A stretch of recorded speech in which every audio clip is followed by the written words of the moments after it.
Boa noite, queridas e queridos, tudo em paz. Eu acho que na distância aqui de segurança dá para tirar a máscara, né? Tá tranquilo? Hoje temos um tema bastante interessante para dialogarmos, que refere-se ao poder das palavras.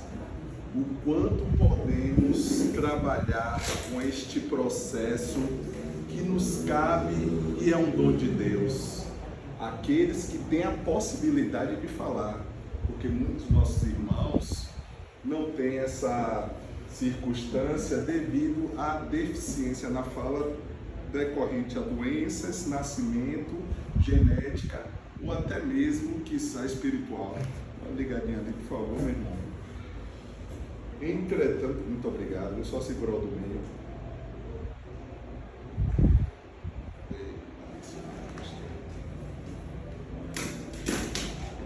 Entretanto, é mais do que importante, entendendo, muito obrigado,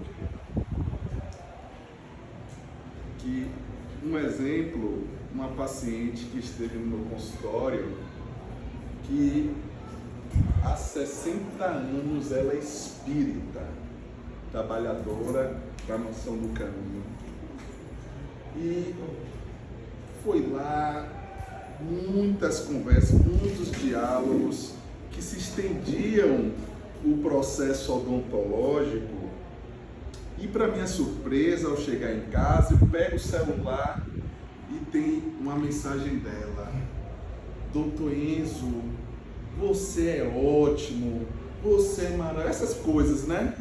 Muito obrigado, gratidão.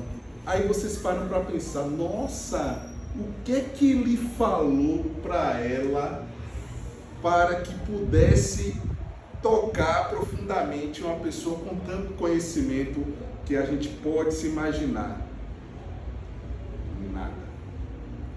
Eu não falei absolutamente nada. Eu apenas escutei. Então eu apenas me disponibilizei para que ela contasse a história de que estava na rua, torceu o pé, bateu o rosto no chão, ficou ensanguentada, veio duas pessoas, enfermeiras de uma clínica da frente ajudar, e que depois ela nunca mais viu essas enfermeiras e acha que pode ter sido espírito, e uma médica levou para casa, e aí cuidou dela, ligou para o filho dela, e depois deu todos os cuidados, e relatos da Mansão do Caminho, e eu escutei com atenção, apenas pontuando certas circunstâncias, mas em 95% o diálogo dela em especial.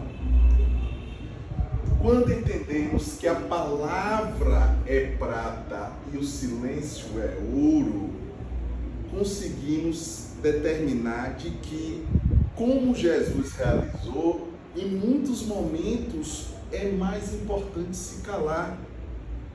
Porque se eu pego uma garrafa desta e afirmo: esta água é transparente, e Reinaldo disse para mim: não, Enzo, essa água é cinza, olha aí, eu estou vendo daqui, inclusive tem uma parte dela que é azul.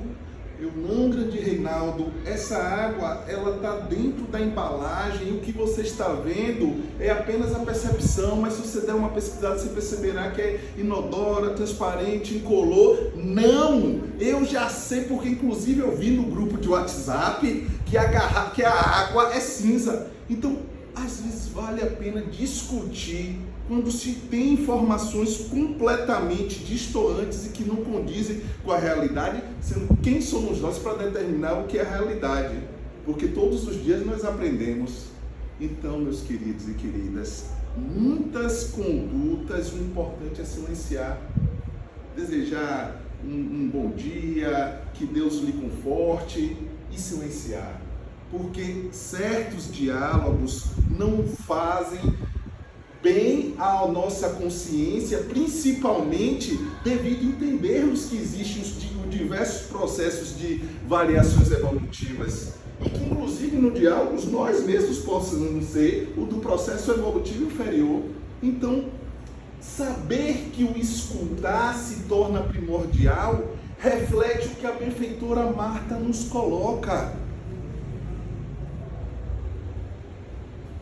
Mesmo sem as credenciais, Ou seja, se eu aqui tenho problema de perna, se eu sou cego, se o irmão tem problemas de estender o braço, se tem doenças cognitivas, processos absorvidos como um câncer, um esquizofrênico, um bipolar, qualquer indivíduo que tenha processos em que não seja perfeito como Jesus, tem a capacidade de praticar o bem. Tem a possibilidade, no momento que chama por Deus, mesmo sem as credenciais, aliviar os aflitos e desatendidos. Porque a partir do momento que a gente faz o bem, que a gente ama, que a gente cuida, mesmo todo torto, estaremos na possibilidade de adquirir a nossa própria cura no caminho de se tornar um homem de bem. E para fechar este âmbito do escutar, antes de aprofundarmos de forma intensa na palavra, vale-se o relato do Abraham Lincoln. Em 1963, ele tinha ao seu poder a possibilidade de eliminar o processo da escravidão nos Estados Unidos. E tinha muitas dúvidas, porque haviam correntes de ambos os lados em que defendiam e outros que eram contra, e ele não sabia como fazer essa decisão. Chamou um amigo. Este chegou na Casa Branca e por 3 horas eles dialogaram. Dialogaram não, foi um monólogo, porque somente Abraham Lincoln falou. Porque se eu tomar decisão, vai haver uma repercussão, mas se o melhor eu não decidir, essa situação pode refletir no âmbito universal, porque serve como exemplo. 3 horas após concluir essa fala, ele simplesmente: já sei a decisão. Lhe agradeço, meu amigo, quanto você me ajudou. O amigo não falou uma palavra. Ele decidiu pela abolição da escravatura, se tornou um dos maiores ícones do mundo. Em 1965, houve a Guerra da Recessão, sucedeu-se o processo da abolição da escravatura, e o certificado saiu nesse ano, e ele foi assassinado também no Teatro Peterson, diante de insatisfeitos pela sua ação. Não deixou de entrar para a história. A partir do momento que compreendemos que nós, pobres mortais, deficientes, podemos agir perante aos desígnios de Deus, após entendermos a necessidade do escutar, após entendermos que de uma forma ou de outra vivemos em sociedade e nisto somos obrigados a ter o diálogo, a ter a condução da palavra. E nessas, meus irmãos, existem entendimentos em que muitas vezes, como a água, um amigo me contava: ô meu irmão, estou aqui com dificuldade, quero desabafar com você, porque eu procurei um psicólogo para poder ter uma união melhor com minha esposa, e mesmo assim, ela sabendo disso, sabe o que ela me disse? Ah, você foi um psicólogo para se separar. Meu Deus, mas eu não te falei o contrário. Então, sabe o que eu respondi para ela? Eu botei só o legal, porque falava tantas circunstâncias incoerentes que a discussão, o diálogo não vale a pena. A gente se depara em situações que a gente acha, no nosso ponto de vista, não necessariamente está o outro. E essa circunstância, quando é alimentada por fofocas, ele dizendo: ela comentou da minha ex-mulher que eu quase morri porque ela me traiu, e está dizendo que tá, olha que coerência que ela tem informação através de fofoca. Aí eu: calma, você fique tranquilo que vai tudo resolver, porque diante do processo que a gente crê que certas palavras, certos argumentos, diante do STF que determina a melhor decisão na terra dos homens, pode ser positiva ou pode ser negativa. Mas uma coisa eu digo a vocês, meus irmãos: a palavra de Jesus, quando bem interpretada, não existe absolutamente nenhum argumento que possa refutar.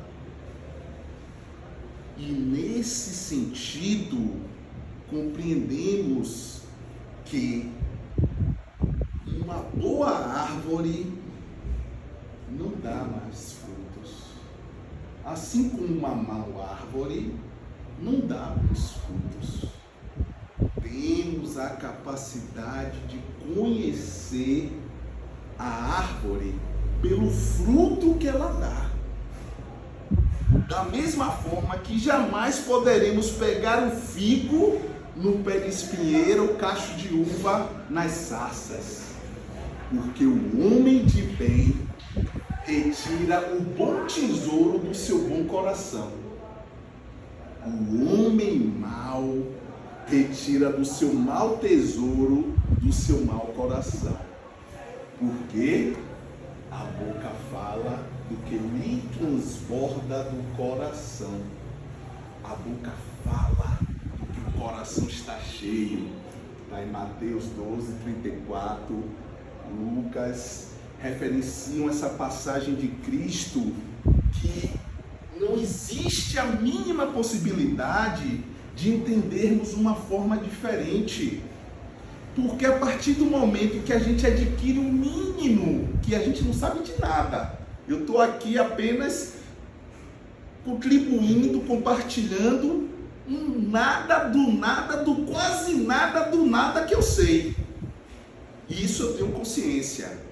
E nesse mesmo sentido, do nada, precisamos entender que temos consciência das nossas ações.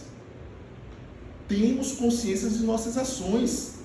Se você xinga, você não é mais o ignorante de saber que você conduziu de forma inocente, de que as palavras do xingamento, do mal dizer para com o outro, você não sabia. A partir do momento que estabelecemos a condição de ser espíritas, como o querido Jardel nos colocou, é terrível. É terrível, porque agora a gente não pode mais errar. Ah, mas erra pra caramba, você mesmo ontem fez isso. É verdade. Eu tenho consciência. Ninguém viu não, né? Ninguém viu não. Aí Deus está dando risada, falando assim: lei de causa e efeito. Você recebe o que dá. Porque a gente não pode enganar nós mesmos. A gente pode esconder do outro certos segredos, certas condutas que a gente faz, mas jamais poderemos esconder para nós. Isso é impossível. E a consciência, ela não fala com a gente. Ela não chega assim: ô Enzo, veja bem, Reinaldo, Reinaldo, Ever, Silvinha. Não é bem assim não. A consciência grita. E grita alto. Irá responder. Sabendo disso, a importância da palavra, qual a importância da palavra humana para as conquistas evolutivas do espírito? A palavra é um ponto divino. Quando acompanhada dos atos que a testemunhem, e é através de seus caracteres falados ou escritos que o homem recebe o patrimônio de experiências sagradas de quantos os antecederam no mecanismo evolutivo das civilizações. É por intermédio de seus poderes que se transmite de gerações a gerações. O fogo divino do progresso na escola abençoada da Terra. Emmanuel, do livro O Consolador, psicografado por Chico Xavier. traz um processo de gerações a gerações.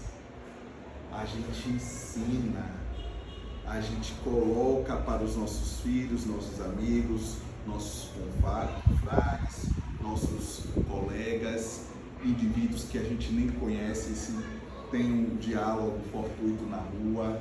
Então a gente tem um processo de transmitir. Então uma amiga foi lá no consultório e me falava: Enzo, olha que interessante, a gente foi colega do Salesiano aos 6, 7, 8 e 9 anos, da primeira à quarta série primária. Depois disso, nunca mais a vi.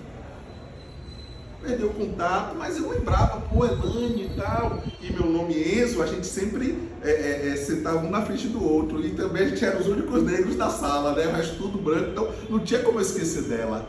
E aí, um amigo foi no consultório, ó a rede social, a gente tirou foto, e essa minha amiga viu na rede social dele: rapaz, Enzo e tal, puxa, já tô com contato e tava ontem no consultório. Olha que legal, 30 anos depois, sem se ver, a gente tava se encontrando e ela dizendo: não, Enzo, não guardo boas lembranças não, na minha infância. É mesmo, perguntando se ela ainda tinha amigos, né, da época do colégio. Porque eu não sabia nem como reagir, eu não tinha condução das palavras diante do que eu sofria. É mesmo. Aí contei mais histórias assim, ela falou: você ganhou. Mas aí eu consegui manter alguns amigos e etc. Enzo, olha minha filha. Aí mostrou a foto. Não é a filha, é a sobrinha, que é tão ligada a ela que é considerada como filha. A própria irmã dela fala e a sobrinha também. Tudo imita ela, botou cabelão, ela foi e botou.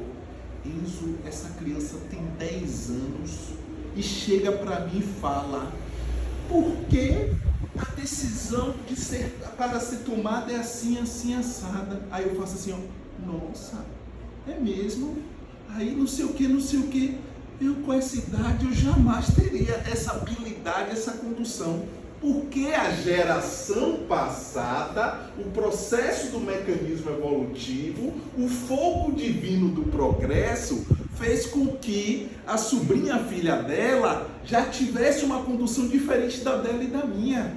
E a filha da filha dela vai ser diferente, e assim sucessivamente. Porque isso é progresso. Isso é evolução. Sabendo disso, um dos relatos que mais tocou o coração da sociedade mundial, um dos relatos que são discutidos até os tempos atuais, sendo que foi publicado em 1938, nas faculdades de psicologia, de psiquiatria, em que dialogam o processo do deste pai perdoa. Porque este pai subiu ao quarto do seu filho, que deitava com a cabeça em seu travesseiro e a mãozinha por baixo deste, e com a fronte suada, em que ele simplesmente se ajoelhou e falou: meu filho, hoje eu percebi o quanto estou sendo intransigente com você. No momento em que você se despediu de mim para vir dormir, percebi que eu não estou lhe dando uma boa educação, mesmo sabendo que eu não tive o intuito de te magoar. Meu filho, quando você acordou de manhã, que não enxugou direito o rosto, eu chamei sua atenção: enxugue direito. Assim que você pegou os sapatos, eu percebi que este estava sujo. Limpe os sapatos, não percebe que vai sujar a casa? Olhe os objetos que você deixou espalhados pelo seu quarto.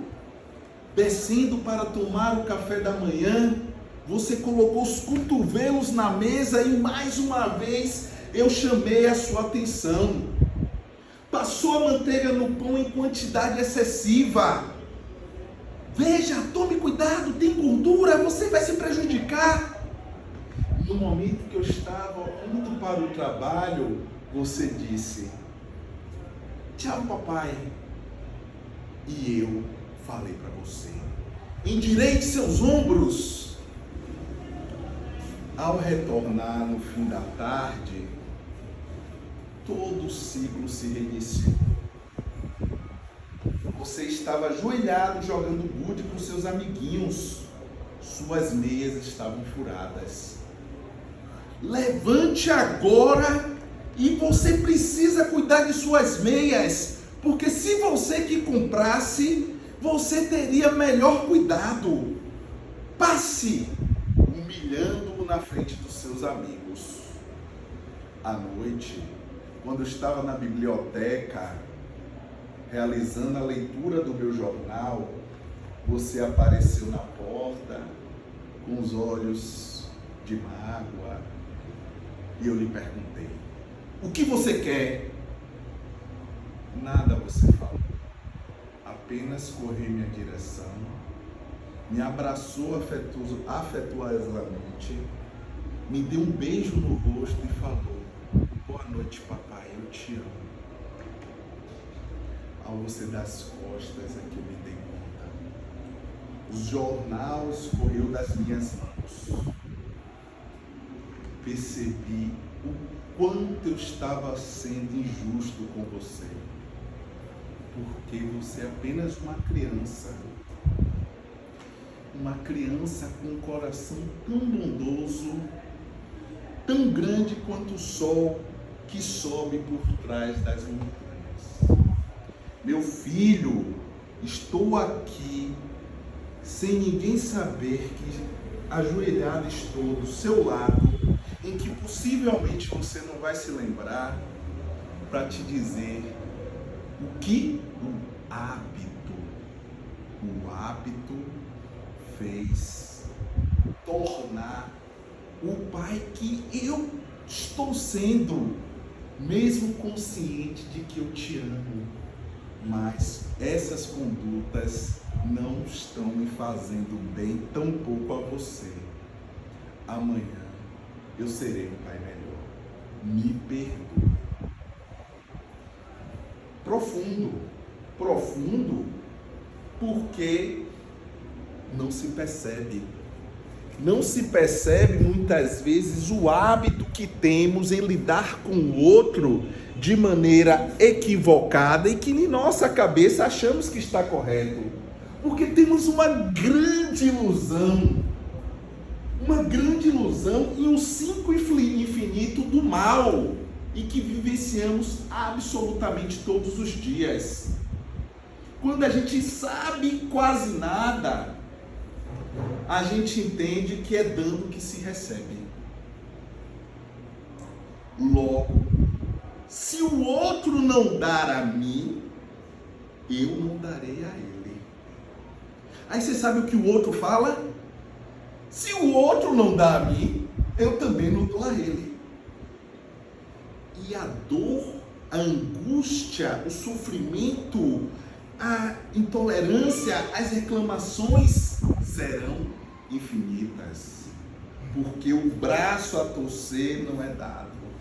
Ah, mas eu já tenho. Você deu, magoou, e o ciclo inicia novamente, porque não estamos sozinhos. Temos a nossa responsabilidade, mas a gente precisa entender que as relações com as pessoas se está instalada, adquirida, estabelecida em cada informação da forma como a gente reforça as atitudes com elogio, com um gesto, uma ação positiva sempre. Somos sempre acostumados a reclamar. Quando o indivíduo conduz uma boa ação, a gente não elogia. A minha queridíssima babá cuida de Luquinhas, que cuida lá, sempre tem histórias, né?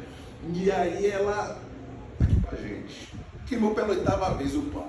Porque são 15 segundos às vezes ali de esquentar, então, minha querida, eu sei que é o esforço que você faz e tal. Aí no diálogo ela, não, é porque eu quero fazer as outras coisas e eu esqueço. Eu não, pode deixar as outras coisas e tal, mas eu sei o seu esforço e de colocar tudo no horário. Você, pá, pronto. Você queimou o pão! Que absurdo! Tem tantas crianças passando fome e você desperdiçando. Você está chamando a atenção, mas a forma como a gente fala não é enaltecida. Da mesma forma, quando o bem é realizado, a gente faz o quê? Se cala. que você tem tanta energia para reclamar? Agora, quando faz algo bacana, positivo, por que não coloca a mesma energia para agradecer? A mesma energia para elogiar? A mesma energia para poder enaltecer? Porque a gente está acostumado a reclamar. E ela tinha um odor que estava na cozinha há umas 2 semanas. E a gente não sabia se era quentum, uma lagartixa. Então, pelo amor de Deus, não sabíamos o que era. Um odor de longe que estava na cozinha. A menina a faxineira foi, limpou tudo, passou pano. Acho que é aqui. Ela voltou de novo e tal, e olha para trás. Ela chegou, hoje é que dia? Hoje é quarta, na sexta. Ela falou assim: seu Enzo, hoje eu vou encontrar de onde está vindo. Falou assim, meu, ui, tipo, nem botei fé, né? Mexe pra lá, mexe pra cá, no subir do dedo, seu Enzo, opa, o que foi? Achei, era o queijo ralado, que ficou fora da geladeira numa vasilheira esse parmesão, e aí ficou umidificado no fundo lá do armáriozinho, ó, ficava exalando esse fedor, a gente não ia descobrir nunca. Pô, diante disso, eu tinha que fazer o quê, porra? Eu tô falando sobre a palavra, eu tô falando sobre reforçar boas atitudes, tô como professor nesse momento. Pô, legal, mostra pra Silvinha, viu, e tal, e fui pro meu computador. Mas da mesma manhã, que foi na manhã referente, não foi com jeitinho, mas eu reclamei, e com mais tempo, com mais enaltecimento sobre ter queimado o pão. Aí eu dei a palestra também sobre a palavra no sábado, no Centro Espírita Viana de Carvalho, lá na Ribeira. E aí eu contei essa história. Aí eu falei para eles: gente, fiquem tranquilos, que segunda-feira, quando ela chega a terça, que ela fica terça, sexta, sábado de manhã vai embora, eu vou agradecer e vou fazer uma grande festa. Eu fui falar hoje de manhã, quarta-feira, porque eu ia dar palestra aqui com vocês. Aí eu... Então assim, a gente falha. Aí eu falei: ô Bel, deixa eu lhe dizer, viu? Você jogou duro, viu? Ela: o quê? O negócio do fedor que você achou? Rapaz, um negócio impossível, viu? Parabéns ali. Aí ela ficou toda... Entendeu?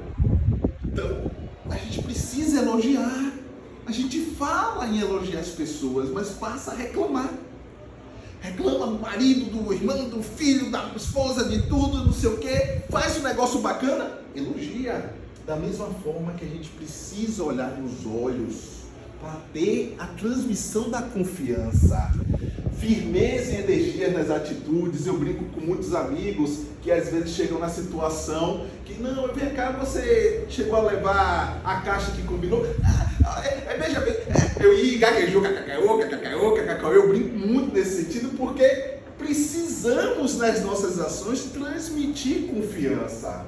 Aprender a se desculpar e aceitar desculpas. Quão difícil é aceitar desculpas. Quão difícil é pedir desculpas. Eu errei. A gente faz o quê? Desculpas. Somos mestres, especialistas, doutores, pós-doutores, com 3 pós-doutorados em dar desculpas. E que dá muito mais trabalho do que pedir desculpa sincera. Por realmente isso aí eu errei, me desculpe. Mas é uma dificuldade e não é por maldade.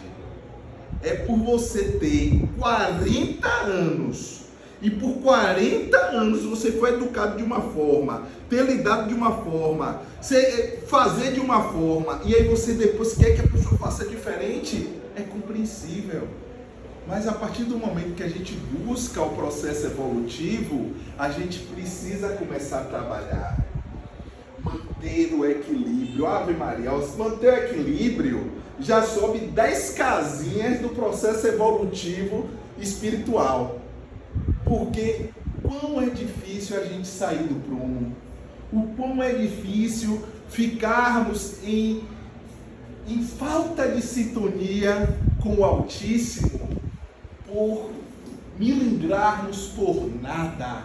Quando você para analisar, vem cá, me conte aí o que foi que aconteceu. Se você fizer uma reflexão do que aconteceu, você fica até com vergonha de dizer. De tão besteira que muitas vezes, não, foi uma decisão para que ocorresse a não ação da Terceira Guerra Mundial. Eu estava com Vladimir Putin, estava com Joe Biden, estava com o presidente Clinton, estava numa discussão muito acalorada, então por essa razão eu saí do equilíbrio. Tá bom, velho, tá bom, você passou. Ah, mas foi por quê? Ah, não, porque deixou a toalha na cama, ah, porque? Ah, falou assim, porque me olhou assim, quando olhou, foi mesmo? Ah, olhou diferente, aí você ficou logo chateado, foi. Ah, porque não respondeu, demorou de responder, porque, foi. Entendi. Não vale nem a pena discutir, né? Então a gente respeitar as pessoas como gostaria de ser respeitado. Então se a gente proclama o maior ensinamento de Deus, de Jesus, de amar o próximo como a ti mesmo, torna-se necessário respeitar o outro. E se fizermos o aprofundamento de entendermos o porquê falamos, saberemos que vivemos um mundo de relações e vibrações. Não estamos aqui sozinhos. Estamos todo o tempo tendo essa correlação com o outro mundo, com a outra dimensão, com outro processo em que a gente precisa compreender que somos influenciados. E neste âmbito de falarmos, entendemos que aprendemos, ensinamos, ajudamos, sentimos, perdoamos, descobrimos, granjeamos amigos em todos os horizontes da vida. Quantos amigos que eu não fiz aqui no centro? Não devemos esquecer, todavia, de falar bem, mostrando o nível de educação que a palavra já atingiu pela fala de Deus. Então, na outra palestra de 2 semanas atrás, no Acabem, no Bezerra de Menezes, eles pediram para eu falar sobre as leis morais. As leis morais presentes no Livro dos Espíritos, 3º capítulo. Então tem diversos pontos para se abordar, e aí eu especifiquei na lei da adoração para fazer a preleção, para divulgar. No sentido de que a gente entende que às vezes a gente adora a Deus, louva a Deus, os processos da prece, adorar Deus, louvar a Deus, agradecer e pedir. Está no livro do Evangelho segundo o Espiritismo. Entretanto, minhas queridas e meus queridos, o louvar a Deus não é no sentido de falar por falar, é no sentido de fazermos com que conclua-se o que Ele nos prometeu, sermos a imagem e semelhança dEle. A partir do momento que a gente louva a Deus, nós nos aproximamos dEle. Porque a partir do fato de vocês entenderem que aquele nosso irmão viciado em drogas, em crack, em circunstâncias entorpecentes de forma ilegal, ele apresenta a característica que você olha, não julgando, mas que consegue compreender que as feições, as condutas é de um indivíduo que faz o uso do crack. Da mesma forma que fizermos o entendimento em que a gente louve a Deus, que a gente chame por Deus, que tente, não estou dizendo nem praticar, tentar praticar os ensinamentos de Cristo, nós nos aparentaremos com Ele. É o sentido que o Espírito Miramês, João Nunes Maia, nos coloca. E assim, nesse sentido da palavra, o querido Lazinho, em 2016, eu nas minhas angústias, processos depressivos, minhas dores, ele me mandou uma mensagem absolutamente fantástica, que me tocou muito. Me perguntou como você está, não se desorganiza não, viu, seu sacana, contamos com você. E concluiu no outro dia falando: você é nosso. essa frase foi um alicerce, uma catapulta positiva para que eu não respondo só por mim, eu respondo também pelos outros. Porque as nossas palavras podem ser jatos de luz ou jatos de trevas. As nossas palavras podem fazer o bem ou podem auxiliar com que o nosso irmão cometa o suicídio. Em que muitas vezes, ocorrendo pensamentos, é necessário entrar em contato com o CVV 188. Se tiver pensamentos suicidas, angústias, querendo dialogar, entre em contato. É uma instituição absolutamente voluntária que utiliza este meio de comunicação para salvar vidas. Para salvar vidas. As palavras que edificam, a palavra que educa, anima, consola, perdoa, corrige e orienta. Sabendo dessas informações, precisamos racionalizar as nossas ações diante do uso da palavra.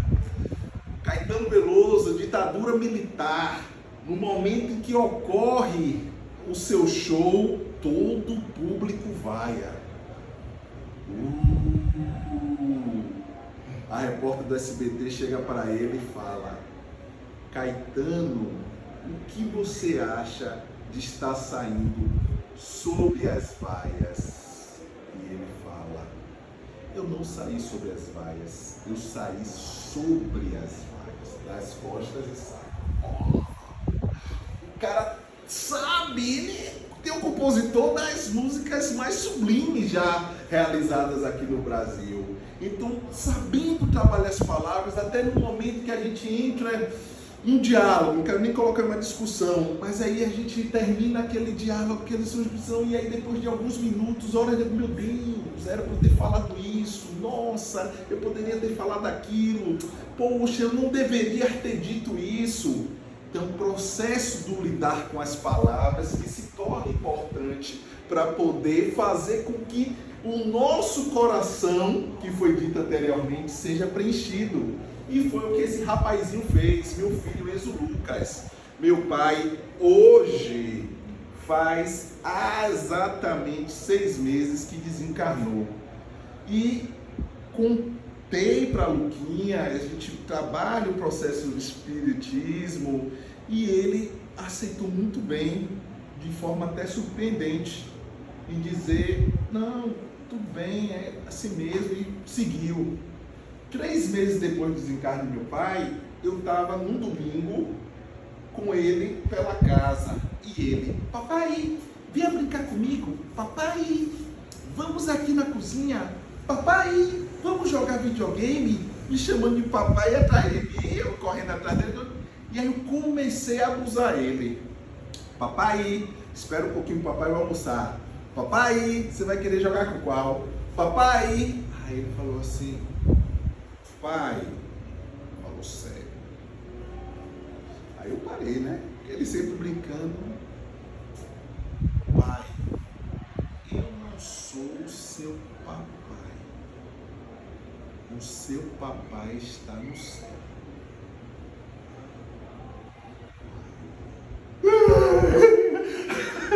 Daquela coisa de estar segurando, de ter lidado com o processo do enterro, de ter levado de tudo, e assim de certa forma firme. Então, as palavras que ele colocou naquele momento que eu não esperava, fez com que preenchesse meu coração de amor. E isso pode ter sido algo que Silvinha trouxe nos ensinamentos para ele, sim. Pode ter sido algo que contribui, sim.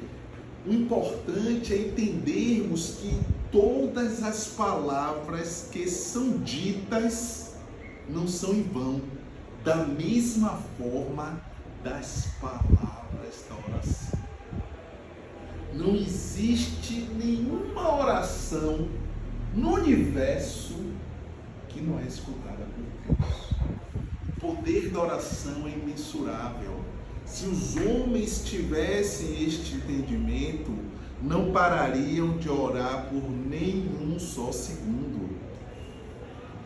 Porque cada vez que arrojamos para fora de nós o vocabulário que nos é próprio, emitimos forças que destroem ou edificam, que solapam ou restauram, que ferem ou balsamizam. A gente fala, amanhã a gente pode esquecer, mas aquele que ouve não esquece. Repercute numa ação que muitas vezes traumatizam a nossa vida, como aconteceu desse rapaz, da esposa que traiu, ele se separou, não sei o quê. Ele agora com a mulher dele, ele tem medo de ser traído, ele tem angústia, ele diz, eu não posso sair, eu fico preocupado. E aí sabe o que foi que disse para mim? Não sei, sai, não fala nada. É mesmo, rapaz. E uma coisa que foi embutida do passado. Então os psicólogos todos falam assim, na infância existem traumas que repercutem na vida adulta. Quem nunca escutou isso? Quem nunca escutou isso? E é real. Por isso que é importante nesse processo da infância a gente saber o lidar da melhor forma possível para que sejam pessoas melhores. Assim como em 1952, um grande piloto, Joe Bean, fez uma decolagem perfeita, subiu de forma perfeita e realizou as manobras mais lindas que já se pôde assistir nos Estados Unidos. Ele era piloto de manobras. De repente, o motor parou. Pá, pá, pá. Queda livre. Não sei quantos mil pés. Ele joga para o lado, o avião vai para o outro. Ele joga para o outro, o avião vem para cá. Ele joga para cima, o avião vem para baixo. Ele joga para baixo, o avião para cima. E aí toda a população embaixo. Aquela delírio, porque era uma sensação, né, dos Estados Unidos de manobras aéreas. E aí, gente, eu vou dizer uma coisa. O avião veio assim. Isso está escrito no Dale Carnegie, em 1938, Como Fazer Amigo e Influenciar Pessoas. É a história real.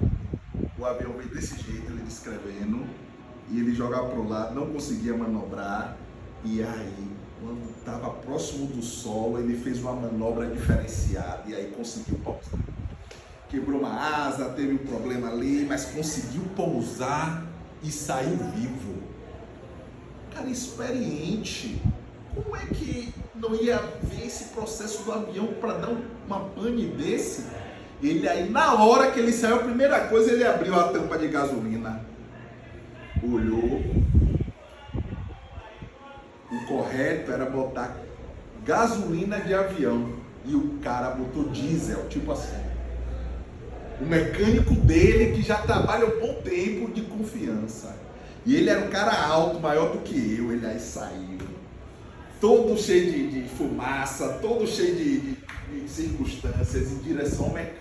O mecânico aí, na hora que já viu, você...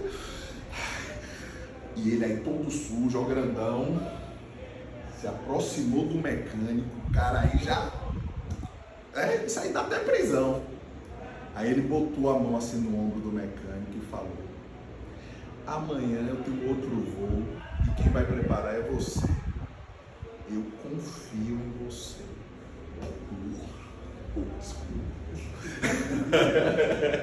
Então vocês imaginam a circunstância de que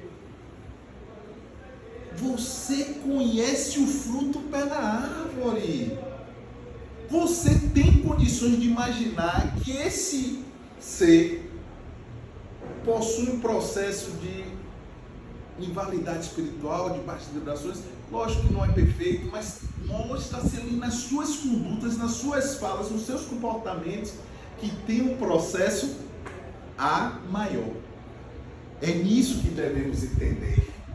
Da mesma forma, já chegando quase ao final, em que todos nós temos influências e vivenciados por ações positivas e negativas, que o índiozinho Cherokee ali triste porque o amigo cometeu uma injustiça com o outro.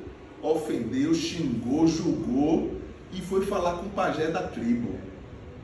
Meu avô, estou com muita tristeza e muita raiva. E relatou o que ocorreu. Aí o avô falou: meu filho, eu sinto algumas vezes esse tipo de sensação também. Mas o que você precisa entender é que quando você sente raiva, quando você sente ódio, ele só fica em você.